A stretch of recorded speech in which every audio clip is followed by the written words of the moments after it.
Cukup. Cukup. Cukup, Kanggo.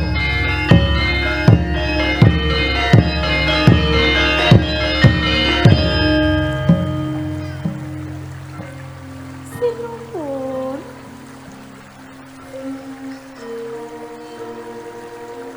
Yai Ganggo.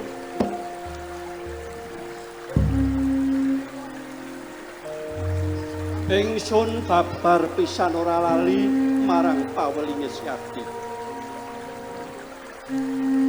Nalika semono siramu paring pangandika apa wae kang tindakake aku ora kalilan duwuh. Yo nanging Ganggo Sentanu Dewa kuwi kalebu titah lumrah sing kadunungan rasa susah, rasa bungah lan sapepadane.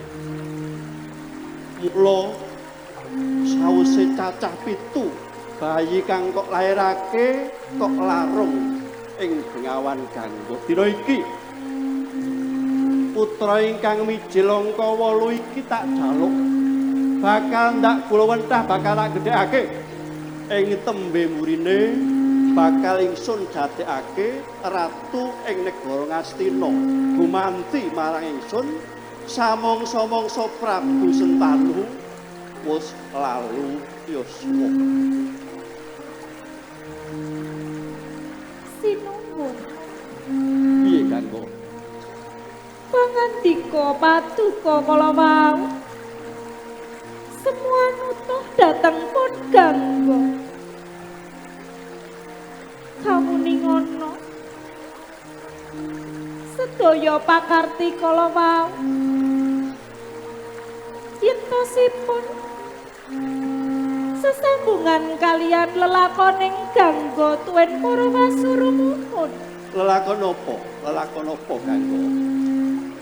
Ing alaming kadewatan ingkang sami-sami hanampi siku dendaning Hyang Jagat Girinata waling panandhang kala wau saged nuntasaken lelampahan kula ing madya pada menika sinuwun.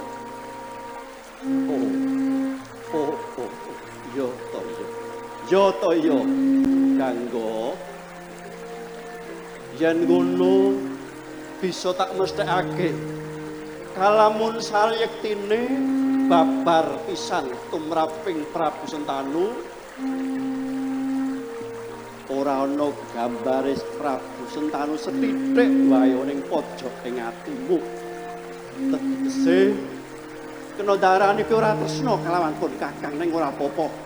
Ora apa-apa. Ganggo.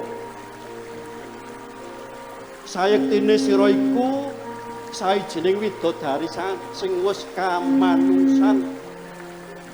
Mestine darbe pamilih.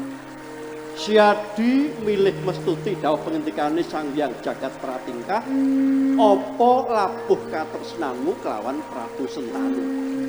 Nanging ing semu Syadi ki milih bakal mestuti dawuh pengendikaning dewa, yo ora apa-apa. Ora apa-apa. Bakal tak tampa sakabehing lakon sanad yanto. Dadi runtuh jagat Sentanu rada kaya Sentanu. Tinemune kowe kuwi amung titah ingkang ngenggoni unen-unen tresna jebul ora kudu duweni Sentanu. Nglengkono sajroning nala maring kasunyatan yakti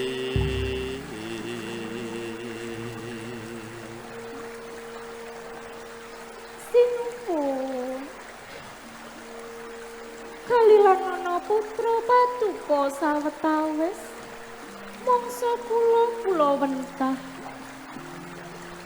supados tansah ngraosaken tresnaning ibu Ora kok ketirake meneh kok. Kang sarta badhe gesangipun ngertos asung pakurmat dhateng sipating wanodya tembe wanci tumapa ing dewasa temahan badhe kula aturaken ing asta paduka sebodo dados satriya mustikaning nagari Astina sinuwun. Ganggu.